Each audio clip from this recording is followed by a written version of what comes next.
The universe never reacts to what you ask for. It tunes to what you radiate. Every thought, every tension in your chest, every unspoken belief, these are signals leaving you like invisible flares. You may think you're asking for abundance, but what if the field is only hearing your fear of not having enough? That's the paradox hiding in plain sight. The louder you're wanting, the fainter your signal becomes. Picture this. A woman stands on a cliff at dusk, flare gun trembling in her hands. She fires a burst of light, desperate to be rescued. For a moment, the sky glows with her hope, but wind twists the smoke, scattering it into shapes no one can read. A helicopter circles above, sees the haze and hesitates. Was it danger, celebration, noise? It flies on. That is what happens each time your energy carries mixed messages. The universe isn't punishing you, it's simply unable to decode the blur. You were taught to visualize, to affirm, to think positive. Yet no one told you that the universe doesn't read language, it reads vibration. You can speak prosperity all day, but if your body hums in scarcity, that frequency overrides every affirmation. Embodiment always wins. The field responds not to the story in your mind, but to the tone of your being. This is why so many rituals collapse into silence. You journal, you meditate, you call it in, and still nothing, or worse, the opposite appears. Because beneath the surface, your signal is split, one part reaching for the future, another gripping fear from the past, and a divided signal births only static. The field, intelligent and exact, will never build coherence from contradiction. So pause and listen not to your thoughts, but to your state. Are you open or guarded, relaxed or clenched, trusting or secretly doubting? The universe isn't responding to your words. It's echoing your frequency, and coherence, not effort, is the only language it understands. That last truth, the field echoing your frequency, unfolds into something deeper. If coherence is the language, then misalignment is the interference. Most people try to speak fluently while broadcasting static, layering affirmations over nervous systems still coded for survival. The mind shouts abundance, but the body whispers danger, and the universe, ever literal, responds to the louder voice. Neuroscientists tell us that roughly 95% of your thoughts, reactions, and emotions play out below awareness. Imagine that you are walking transmitter towers, sending energy signals you rarely notice.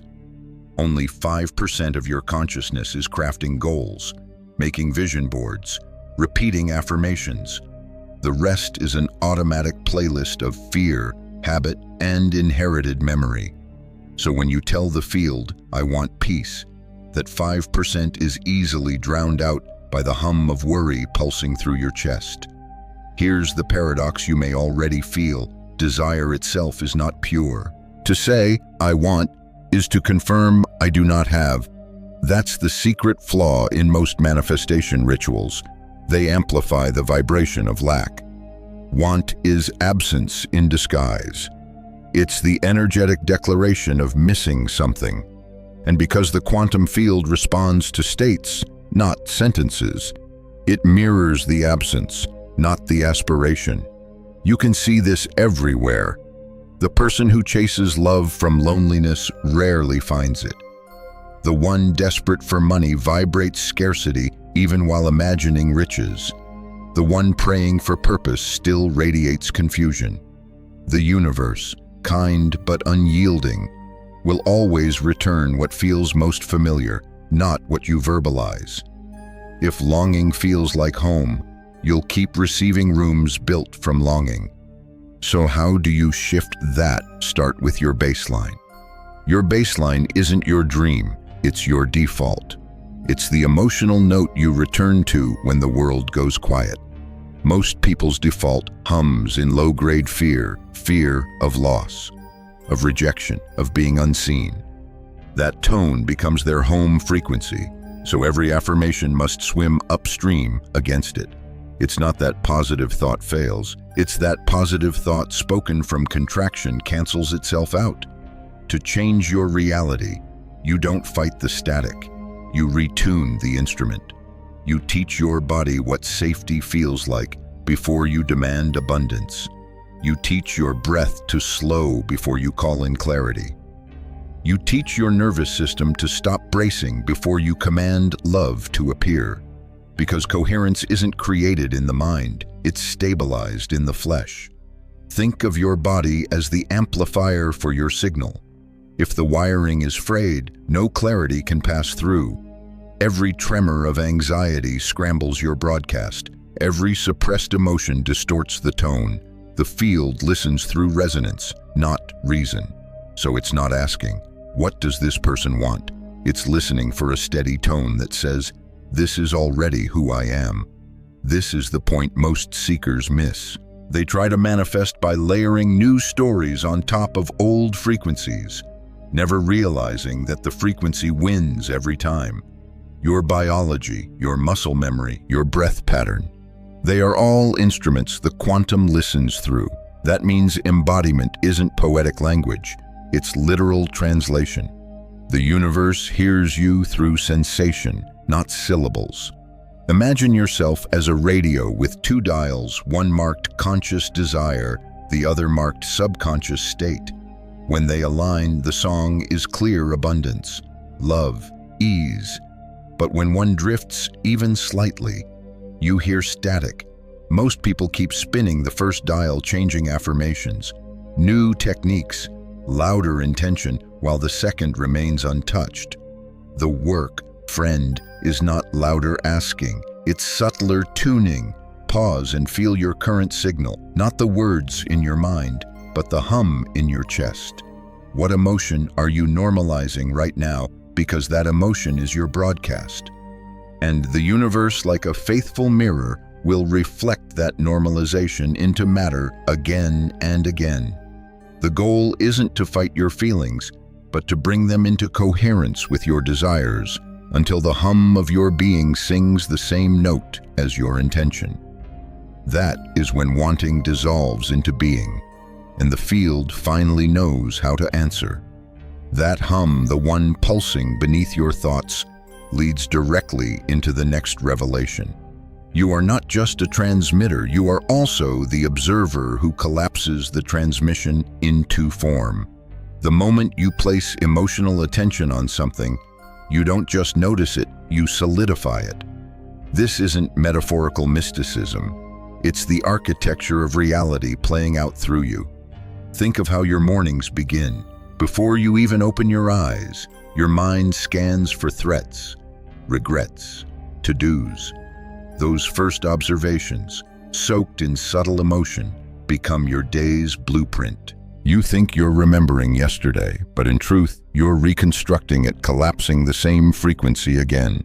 One habitual thought paired with one familiar feeling, and the field obeys. Quantum physicists once described the double-slit experiment to illustrate this: light behaves as infinite waves of possibility until observed, and then instantly it becomes one outcome. Observation turns potential into particle. Now translate that into your life. Every thought charged with emotion is an observation. Every time you worry, what if it doesn't work? You're not pondering, you're measuring. You're collapsing the version of reality where it indeed doesn't work. It sounds daunting, doesn't it? But within that discovery hides immense freedom, because if observation shapes reality, then awareness can reclaim creation. The problem is, most observation happens unconsciously. Your focus drifts to what you fear, and your emotion seals it into matter before you realize it. You might tell yourself, "I'm trying to believe," yet your nervous system whispers, "I'm preparing for disappointment." The whisper wins. So how do you become a conscious observer? Begin by noticing where your gaze, emotional gaze, not just visual, lands throughout the day. When you dwell on lack, you're reinforcing absence. When you dwell on gratitude, you're stabilizing abundance. The field doesn't judge these signals, it mirrors them. Observation, in that sense, is the universe's most loyal servant. It simply says, "So be it." Here's a simple practice when you catch yourself observing through worry. Pause before emotion fuses with thought. Take a breath. That single interruption loosens the measurement, keeps the wave open a little longer. Each pause reteaches your system that potential still exists. You are training your awareness to delay collapse until you choose clarity. And choice, here, is everything. You cannot choose the outcome from fear and expect the field to translate it as love. The tone of the observer dictates the pattern of the collapse. Doubt collapses failure. Faith collapses opportunity. Indecision collapses confusion. The field will not rewrite your instruction, it will honor the vibration that delivered it. Imagine two versions of yourself standing side by side. One watches life through the lens of survival, scanning for loss. The other observes through quiet certainty, expecting alignment. Both look at the same world, yet the worlds they inhabit diverge completely, because the observer determines what is measured. That divergence is the quantum fork you live inside every day. So the task isn't to stare harder at what you want, it's to soften the way you look. Observation from tension constricts the wave. Observation from calm expands it. Every time you breathe into awareness without judgment, you widen the corridor through which new realities can flow. That's not wishful thinking, it's physics meeting mindfulness. And when you finally observe without contradiction, when your focus, expectation, and emotion all point toward harmony, the collapse becomes instantaneous. Reality organizes itself around your steadiness, like metal shavings around a magnet. You'll notice synchronicities tightening, timing aligning, paths clearing, not because luck found you, but because you stopped scattering your gaze. In truth, you were never waiting for the universe to act. It was waiting for your observation to stabilize. The field doesn't create from potential until the observer decides which potential is home. So the question isn't why isn't it happening? It's what am I still observing? Because every heartbeat, every breath, every moment of attention is a silent measurement, and creation begins exactly there. You can feel now how the observer's gaze shapes reality. But that gaze isn't only mental, it's physiological. Observation begins in the body. The mind may choose what to look at, but the heart decides what that looking means. This is where the invisible becomes measurable, and where so many seekers lose coherence without realizing it. Imagine standing in a room filled with radios, each tuned to a slightly different station. One plays love songs, another hums static, another blares emergency tones.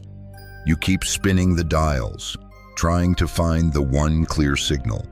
That is your inner landscape when your thoughts, emotions, and body sensations vibrate on different frequencies.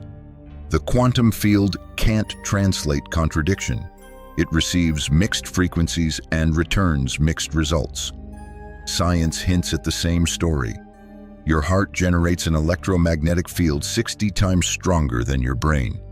It's not symbolic, it's literal, measurable. That field carries emotional information, peace, fear, trust, or tension. The heart math researchers once called this heart-brain coherence. When your heart rhythms smooth into harmony, they send calming signals upward, quieting the survival noise in the brain. When those rhythms turn erratic anxiety, anger, impatience, the brain interprets chaos as threat. The body and mind loop, amplifying distortion. So when you sit to visualize abundance while your chest is tight and your breath shallow, your body is broadcasting the opposite of what your mind imagines. You are speaking two languages simultaneously, and the universe hears the one that vibrates more consistently the one pulsing from your heart, not the one floating in your head. You might call this energetic integrity. Every cell, every neural firing, every heartbeat contributes to your broadcast. A single unacknowledged fear hums louder than 1,000 affirmations. But when you bring your awareness to the heart and breathe through it slowly, deliberately you begin tuning your entire field toward coherence. The breath becomes a translator between intention and biology. Try this inhale through the nose for a slow count of 4. Hold for 2. Exhale through the mouth for 6. Feel the space between beats widen. In that stillness, your body starts to recognize safety. Safety is the foundation of all manifestation because a body that feels unsafe will reject expansion. It equates new with danger. Once safety returns, energy can move again. You'll notice that as the heart softens, thoughts simplify. What once felt impossible begins to feel obvious. That shift isn't imaginary, it's electromagnetic alignment. Your inner radio locks onto one frequency instead of flipping between 1,000. And coherence has a peculiar side effect. It magnetizes synchronicity. Opportunities, conversations, ideas begin to orbit you because your signal finally has a consistent pulse the universe can track. But coherence doesn't mean perfection. It's not about never feeling fear, it's about letting fear be one instrument in a symphony, not the conductor. Emotional honesty actually sharpens your broadcast because pretending calm while vibrating panic only deepens dissonance. Feel everything, but feel it consciously. Awareness is the tuning fork that brings even discomfort into harmony. If you've ever met someone whose presence immediately calms a room, you've witnessed coherence embodied. Their words matter less than their state. Their field speaks before their mouth does. The same principle applies to your relationship with the universe.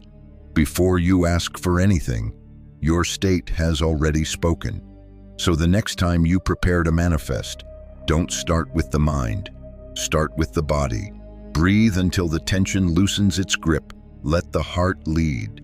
Speak your intention only when your nervous system feels open enough to receive it. In that moment, your words stop being requests and start being confirmations. Remember, reality listens through resonance. The heart is the microphone, the body is the speaker, and the field is the audience reflecting every note. When those three align, language becomes unnecessary. The universe already understands the song. You can sense it now, can't you? That subtle shift when body, heart, and thought begin to hum in the same tone, the chaos quiets, the edges soften, the static fades. What remains is clarity, a laser cutting through fog. This is the entry point to quantum coherence, the state where the field stops guessing and starts responding. Think of ordinary light. A flashlight spills photons in every direction, scattering its power. But align those same photons into a single beam, and you have a laser focused enough to slice steel. The difference isn't in quantity, it's in coherence. You already have the light. You've just been scattering it across too many maybes. When coherence stabilizes, the field recognizes you instantly. It doesn't delay, because delay only exists in fragmented frequency. Coherence carries precision. It doesn't plead, it instructs, it says. This is the version of reality we're choosing, and the universe nods, reorganizing accordingly. But coherence isn't achieved by force. It's born in stillness. The body must stop broadcasting survival codes long enough to remember safety. The mind must unclench its grip on time long enough to remember presence. Only then can the heart's rhythm lead both back into unity. Start simple, breath first. 3 slow cycles in through the nose, out through the mouth. With each exhale, imagine releasing noise, doubt, tension, overthinking, Feel the air as data leaving your field. Then bring your awareness to the center of your chest, not as concept, but as sensation, warmth, weight, pulse. That's your transmitter. Now, call in a single elevated emotion. Gratitude works best because it's neutral enough to bypass ego, strong enough to open circuitry. Don't think gratitude. Feel it. Let your chest soften. Let your breath move like language between heart and mind. Even 3 minutes of this can reset your electromagnetic signature. Here's what happens beneath the poetry. Your brainwaves shift from frantic beta patterns into alpha or even theta frequencies. Those are the bridges to the subconscious, the spaces where new patterns take root. Simultaneously, your heart's rhythm smooths into a sine wave, steady, ordered, coherent. The two systems, brain and heart, begin to synchronize, forming one signal instead of competing broadcasts. That unified vibration is what the field reads as readiness. Coherence is not an escape from reality. It's the act of aligning with a clearer one. It's the nervous system remembering the language of trust. When you feel coherence for even a moment, the body relaxes because it recognizes truth. You may notice synchronicities increase. Decisions flow easier. Fatigue dissolves. These are not rewards. They're feedback, the universe mirroring your inner organization. But sustaining coherence takes practice. The world around you will tempt you back into fragmentation. News cycles, algorithms, fears disguised as logic all invite the old static. So coherence must become ritual, not reaction. Before you check your phone each morning, check your frequency. Before you plan your future, attune your present. Before you ask for anything, ensure your signal is pure enough to be understood. Because here's the secret most never grasp: the quantum field isn't sentimental. It doesn't play favorites, it plays frequencies. When your vibration is scattered, it mirrors confusion. When your vibration is clean, it mirrors precision. The universe cannot resist coherence. It's wired to match it. And that's where manifestation stops being effort and starts being inevitability. You don't chase timelines anymore, you stabilize them. You don't hope for change, you broadcast it. Every inhale gathers potential. Every exhale releases command. Eventually, the separation between meditation and life dissolves. Your baseline becomes the broadcast. That's quantum coherence, a state where you no longer try to summon miracles, because you realize you are the stable frequency through which miracles organize themselves. The field doesn't need convincing, it just needs a clear note to play. So take a breath, feel your signal sharpen, and know that every cell in your body is already singing that note back to the universe. That single note of coherence, steady, unwavering, does more than manifest an event. It selects a timeline. Picture existence not as one straight road, but as an infinite array of pathways shimmering around you. Each path already holds a version of you, one fulfilled, one fearful, one free, one still waiting. Every breath, every observation, every emotional tone determines which version you step into. You don't create these timelines, you tune into them.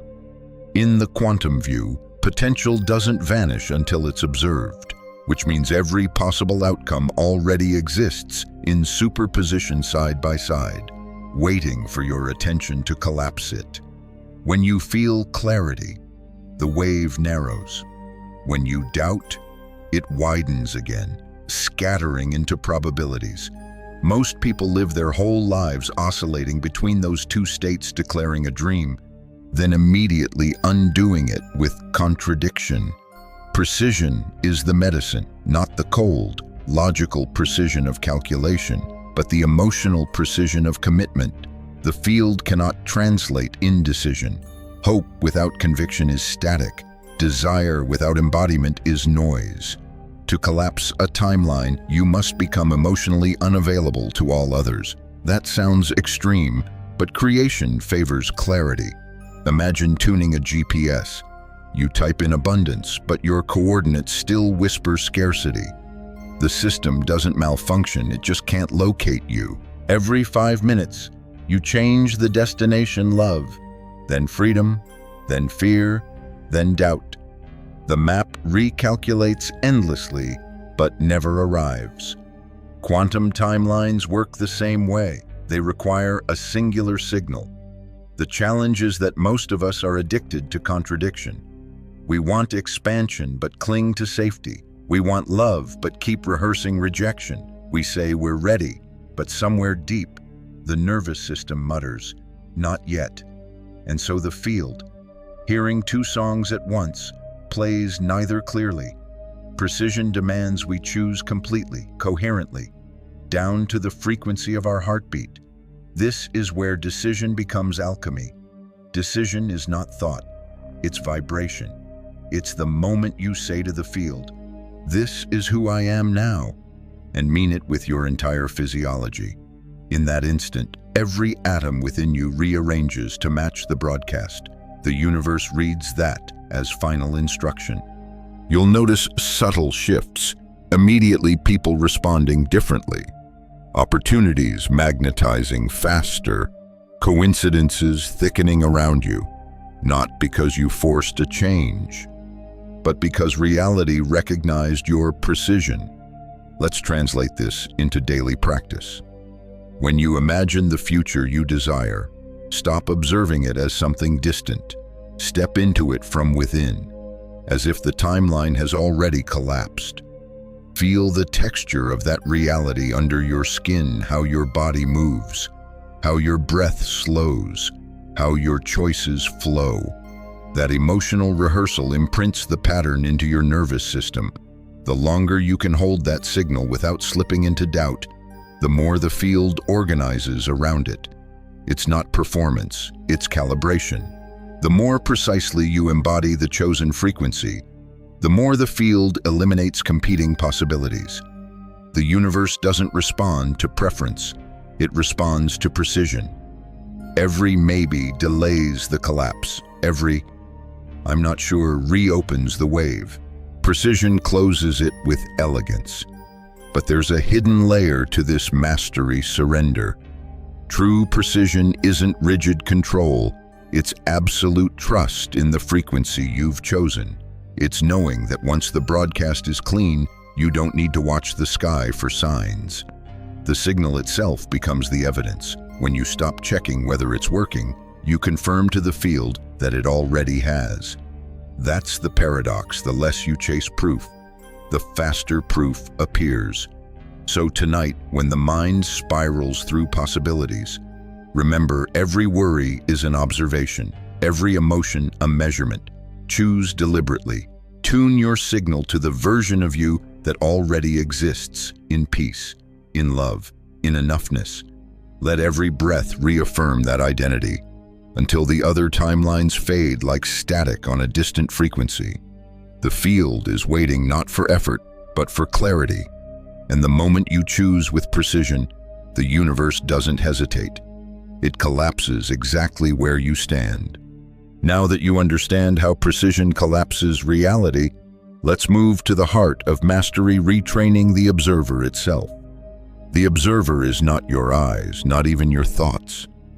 It's the lens through which you interpret everything, the silent witness deciding what's real and what's not. And that witness, for most people, has been educated by pain. Think about it. Every heartbreak, rejection, and failure has taught your observer what to expect. If you were let down, it learned to brace for disappointment. If you lost something precious, it learned to fear the next loss. Over years, that lens stops seeing possibilities and begins seeing patterns. You think you're perceiving reality, but you're actually projecting memory. This is what scientist Bruce Lipton once described in simple terms: genes respond to perception, not fate. Perception is trained observation. Change the lens, and the body, right down to its chemistry, responds. What you repeatedly observe, your nervous system normalizes. If scarcity feels familiar, abundance will feel unsafe. If mistrust has been your default, genuine love will seem suspicious. That's not sabotage, it's homeostasis. The body is protecting you from what it considers foreign. So, the true act of manifestation isn't asking for new outcomes. It's retraining the inner observer to feel safe in a new world. You do this not by affirming over old programming, but by creating micro-evidence that contradicts the past. Start small moments of calm, gestures of self-trust, tiny acts of allowance. Every time you stay open when you would have closed, the observer learns a new normal. Every time you choose gratitude instead of panic, your chemistry rewires. The universe hears that shift and updates accordingly. It's important to understand that your observer works like a muscle untrained. It defaults to survival. Trained, it becomes visionary. Begin noticing what it looks for. Does it scan for threat or opportunity? Does it magnify fear or possibility? Every observation is a vote for a version of reality. If you repeatedly look for evidence that you're supported, your field will reorganize to prove you right. Not because you forced it, but because attention amplifies whatever it touches. Here's a practical metaphor. Imagine walking through a dark gallery with a flashlight. Wherever you shine the beam, the art comes alive. The rest remains unseen. Life functions the same way. Your attention is the beam, and your emotional tone is its color. Shine a fearful light, and even beauty looks threatening. Shine a trusting light, and obstacles reveal hidden passageways. So train the observer deliberately. Set small experiments with reality. Whisper a new assumption: things are aligning for me. Then watch. The next time something minor goes smoothly, note it. The observer, when reinforced by evidence, expands its range. Within weeks, your world subtly reorganizes. People seem kinder, opportunities more visible, coincidences less random. It isn't magic, it's recalibration. But here's the deeper layer: compassion. You can't bully the old observer into changing. It was born from protection. Thank it for its vigilance. Then invite it to rest. Every time you practice self-criticism, you tighten the lens back into survival focus. Compassion, on the other hand, dissolves distortion. It tells the nervous system, we are safe to see differently now. That safety lets the wave of potential stay open longer before collapsing, giving new realities room to appear. You may notice moments when the old observer resurfaces: doubt, cynicism, fear. Don't fight it. Witness it witnessing. This meta-awareness is liberation. The very act of observing the observer dissolves its authority. Suddenly you are larger than the pattern, the sky beyond the storm. That vantage point alone shifts everything. In time, your observer stops scanning for danger and begins scanning for alignment. And when that happens, manifestation transforms from pursuit to participation. You're no longer trying to control outcomes, you're curating focus. Reality bends not because you command it, but because your attention has become trustworthy enough for the universe to follow. So tonight, before you sleep, ask yourself, what did I choose to observe today? Not what happened, but what lens was I wearing when it did? That single question retrains the witness, one gaze at a time, until your perception itself becomes a signal of coherence. And then the field doesn't just respond, it harmonizes. By now, you've seen how the observer shapes experience, how the body broadcasts the signal, and how coherence collapses reality into clarity. But what happens after the manifestation arrives, or begins to? Many people touch their new timeline only to lose it again. Not because the field withdrew it, but because their system couldn't hold it. The vibration wasn't stable enough to sustain what it summoned. Receiving requires safety. A nervous system still wired for chaos cannot recognize peace, even when it appears. Imagine a radio tuned for static. It has no circuitry for melody. That's how the untrained body experiences abundance: foreign, suspicious, too quiet. It begins searching for the old noise, craving the familiar tension of lack. The result is self-sabotage disguised as something went wrong. But nothing went wrong. The signal simply wasn't normalized yet. Here's the secret: the universe doesn't give you what you want. It gives you what feels like home. If fear feels like home, you'll return to it unconsciously. If struggle feels like identity, ease will seem dangerous. That's why the real work of manifestation is not summoning the new, it's expanding what your body can safely receive. Start noticing how you react when good things begin to unfold. Does your chest tighten slightly? Do you brace for reversal? That micro flinch is the remnant of an old frequency protesting the unfamiliar. Breathe there. Let the breath teach your body that safety exists, even in expansion. Each moment of calm amidst goodness trains your field to hold more light without short-circuiting. Stabilization begins when you stop treating miracles as exceptions and start treating them as natural feedback. When abundance arrives, don't ask why, now say of course. That phrase, quiet and confident, tells the quantum field, this is my baseline now. It's not arrogance, it's calibration. You're instructing your energy that receiving is ordinary, not extraordinary. You can feel the difference between fragile manifestation and stabilized embodiment. Fragile manifestation feels like waiting for the other shoe to drop. Stabilized embodiment feels like standing barefoot on solid ground, knowing gravity will hold. It's not a high, it's a hum. The body relaxes because the frequency no longer feels foreign. You're no longer visiting abundance, you live there. To anchor this state, you must unlearn the addiction to struggle. Many people mistake effort for safety. If they're striving, they feel secure. If things flow easily, they panic. Ease becomes mistrusted because it threatens the identity built on earning everything. But the field reads ease as alignment. Struggle is just static. It adds no power to the signal. The universe doesn't reward tension, it mirrors it. So practice receiving with the same intentionality you once used to ask. When someone compliments you, pause before deflecting. Let the words land. When opportunity knocks, resist the instinct to question timing. Accept first, analyze later. Every act of graceful receiving teaches your system, we can hold this. That learning rewires your emotional baseline. Here's a ritual for stabilization each morning.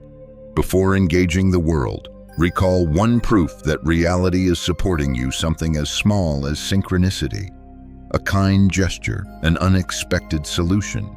Feel genuine appreciation, not as gratitude for a surprise, but as recognition of a new norm. Appreciation without astonishment is a powerful stabilizer. It tells your cells, this is expected now. As your nervous system adjusts, manifestations stop feeling like miracles and start feeling like logic.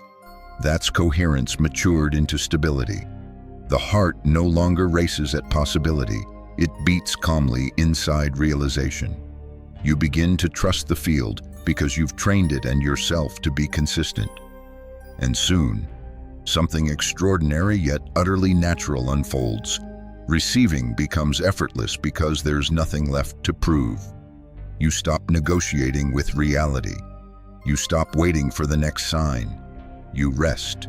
And that rest, paradoxically, amplifies your broadcast more than any ritual ever could. This is the quiet power of receptivity, the kind that doesn't chase outcomes but magnetizes them through composure. A universe built on vibration always favors stability. When you can hold peace as easily as you once held worry, the field rearranges to match your calm. And then, abundance no longer visits, it moves in. You can feel it now, the steady pulse of coherence, the calm confidence that replaces striving. But the next evolution is to make it habitual. to transform coherence from a fleeting state into your daily baseline. That's what ritualization truly means, not ceremony for its own sake, but consistency of frequency.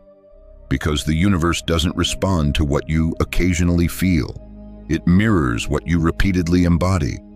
Every morning, before the world demands your attention, pause and remember what station you're tuned to. Don't rush for your phone. Don't reach for your tasks. Just breathe into your chest and ask, what am I broadcasting right now? That question alone begins the ritual. It shifts your awareness from automatic reaction to deliberate creation. Ritualization isn't about adding more steps, it's about reducing noise. Simplify your spiritual practice until it becomes muscle memory. 3 conscious breaths, 1 clear emotion, a single chosen thought. That's enough to anchor your signal. The field doesn't require volume, it requires clarity. Think of it as musical tuning. 1 pure note resonates louder than an entire orchestra out of key. Here's a practice you can adopt immediately upon waking. Inhale slowly through your nose, exhale through your mouth, and let the breath guide your attention into the heart. Then recall an emotion you wish to live from gratitude, confidence, love, serenity. Don't chase the perfect feeling, allow even a whisper of it to arise. That whisper is enough to recalibrate your nervous system. As the emotion settles, silently affirm, this is who I am now, not a hope, a declaration. Repeat the same ritual before sleep. It closes the loop. The subconscious listens during transitions, waking and drifting off. When you send coherent signals at those thresholds, you train your energetic infrastructure to hold frequency through the in-between. Over time, your dreams change, your mornings feel lighter, and synchronicities multiply. Not because you're lucky, but because your field stays in continuous conversation with the universe. Ritualization also means emotional hygiene. Notice what environments or people pull your frequency off-center, not with judgment, but awareness. Every interaction is a data exchange. If you leave a conversation feeling contracted, pause and reset your signal. Breath, hand over heart, 1 coherent emotion. That's the energetic equivalent of washing your hands before touching sacred equipment. Your frequency deserves the same care as your body. To make coherence stick, anchor it in movement. The body learns through repetition. Each time you walk, breathe, speak, or decide from your chosen frequency, you engrave that vibration deeper into muscle memory. Eventually, your posture broadcasts before your words do. Coherence becomes visible. Others can sense it, though they won't know why they feel calmer near you. That's resonance spreading effortlessly. Now, let's address a subtle trap.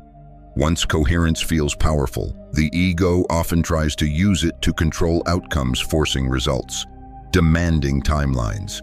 But control is a disguised form of fear. The moment you grip, you tighten your wave and reintroduce static. So the most sacred ritual isn't command, it's surrender. You don't send orders to the field, you harmonize with it. You say, I trust the timing because I trust my signal. As your ritual stabilizes, you'll notice that reality begins adjusting itself without your conscious intervention. Opportunities align before you plan them. People appear at the exact moment your readiness peaks. The feedback loop tightens. It's no longer manifestation, it's synchronization. The beauty of daily ritual is that it keeps you from drifting back into noise. The world will still hum with distraction, but your frequency becomes the metronome. You live attuned, and every morning, when you choose that same alignment again, you reinforce the quantum truth. The field isn't responding to you, it's responding as you. So, let the ritual be simple. Breath, emotion, presence, decision. 4 steps repeated until coherence feels like breathing, and when it does, you won't need to manifest deliberately anymore. You'll realize you are the ritual. the instrument, and the sound. The universe is just the echo returning home. By now, the pieces begin to merge science and soul, particle and prayer, observer and observed. Everything we've explored points to one quiet revelation. You were never separate from the field you're trying to influence. You are the field, temporarily appearing as a person learning to remember its own power. Integration is the stage where understanding becomes embodiment, where knowledge stops being theory and starts breathing through your everyday life. Integration doesn't ask for perfection, it asks for presence.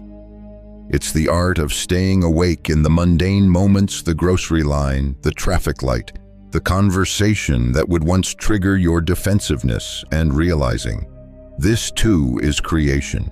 Because if observation collapses reality, then every glance, every sigh, every small act of attention is shaping existence in real time.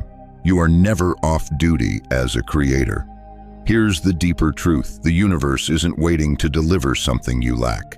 It's continuously synchronizing with whatever frequency you stabilize in. That's why the practice has never been about reaching upward to command the heavens, but settling downward into coherence so pure that heaven recognizes itself through you. The most spiritual thing you can do is normalize connection until it feels ordinary. Integration begins with humility. It's easy to mistake power for control, but genuine power is gentleness. It's the ability to remain grounded while everything around you shifts. When coherence becomes stable, you stop performing spirituality and start embodying it. The rituals fade into intuition. The affirmations become tone rather than task. You begin living as someone who knows the field is listening without needing to prove it. That's when science and mysticism stop being opposites. Quantum physics describes the probabilities. Spirit experiences them. Both are languages for one phenomenon: awareness interacting with itself. The double slit and the prayer candle are speaking of the same event the moment attention becomes matter. The mystic bows before it, the physicist measures it. You, standing between both, become the bridge. In this integration, responsibility transforms. You no longer fear getting it wrong, because you understand the field is mercifully responsive, always updating. If you slip into fear, the universe reflects it instantly, not to punish, but to remind. Feedback, not failure. The mirror never scolds, it just reflects. That awareness turns guilt into guidance, regret into recalibration. Every distortion becomes a teacher. When you live this way, life itself becomes meditation. You eat with awareness of energy exchange. You speak with awareness of vibration. You rest not as withdrawal, but as resonance maintenance. Even challenges shift meaning. The argument that once felt like chaos now reads as a test of signal clarity. The setback becomes a tune-up. Integration is when you stop dividing your life into spiritual and ordinary. Because you see that the field doesn't make that distinction, it reads everything as frequency. And here's the most liberating part: integration makes you immune to extremes. You no longer chase highs or dread lows. You ride waves with the calm of someone who knows the ocean and the surfer are one. You don't cling to results or resist delay, because both are simply phases of collapse unfolding. You stop rushing creation, because you realize reality is not arriving, it's revealing. At the pace of your stability, in that quiet knowing, manifestation becomes less about attraction and more about recognition. You see evidence of alignment everywhere because you've trained your perception to find it.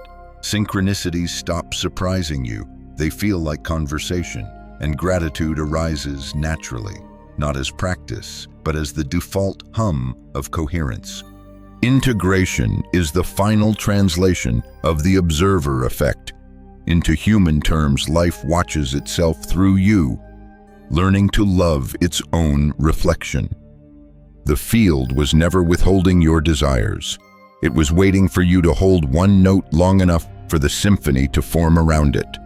And now, with coherence ritualized, observation trained, and receptivity stabilized, that note rings steady. Listen, that sound is you clear, coherent, infinite. The universe doesn't just hear it, it is it.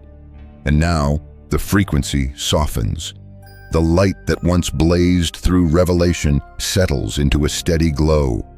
You can feel the hum beneath your ribs, the quiet authority of coherence that no longer needs to shout to be heard. This is where integration becomes life, where the extraordinary becomes ordinary, and where creation flows through you without announcement. Breathe, notice the stillness that follows understanding. You've traveled from noise to precision, from longing to alignment, from asking to being. The universe hasn't changed its laws, you've simply tuned into them. Every heartbeat now is dialogue with the field. Each breath a subtle command written in feeling instead of words. It's easy to forget, in the rush of new insight, that the goal was never control. It was communion. Manifestation was never about bending reality to your will, but remembering you are woven into its design. What you call the universe has been listening, not as something outside you, but as the echo of your own awareness reverberating through time. So when life becomes loud again, and it will return to this silence, return to breath, to body, to heart. Let the noise remind you to retune, not retreat. Each disruption is only a test of stability, asking, can you stay coherent while the world moves? If you can, the wave doesn't swallow you, it carries you. Remember, reality follows recognition. The moment you recognize yourself as the signal, the universe recognizes you as the source. There is no distance between the prayer and the answer, only the clarity of vibration that connects them. Let that be your gentle call to action, not striving, not demanding, but remembering. Live as the frequency you once sought. Walk as coherence embodied. Speak as someone who knows the field hears everything, even silence.